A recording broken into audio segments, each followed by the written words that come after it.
and MLAs, MBC, all those important people from Assam, they have been with us today. So we have come to the conclusion, it's a very, very fruitful discussion, and we have come to the conclusion that peace should be come back in this area like before. And we had agreed that, and we are very, very happy to announce that both sides of the village, so they are agreed to the decision of the government, which has been put upon to the meeting. So the cultivation from the Lapangapel, they will start from tomorrow regularly as before.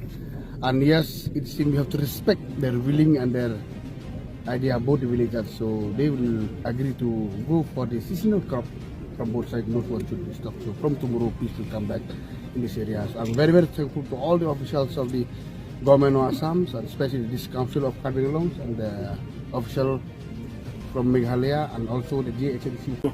So, Pangman si tamil jabdum tiklo, lapen husus tamil nilitum government of Assam si tamil memorandum pidamlo. So, thank men si ki poder kisum ki poder atomon kami Assam government dan lakem ramlo. Man peace upon parliament solution was inter state border la sodak ke tum ke lada ke ek inchi ta Meghalaya bhan kite ken tum tu khai banduri da do lapen itum natural banduri da do ki pijalam kya be ta ni tum ke pini ba che kroi lada ni tum khana da bipo university state university da bipo lapen JNV school dan tum dak bipo lapen dia da ke itum jata ni tum ta ilong po bang tem long po tala longli latum penang kapar lo bangke Meghalaya putong irjima mate da kali latum che igri lo kala pini latum ja lai kar biang long long le Salah 1951 la sote pilar ta ni tum kim po na tiar po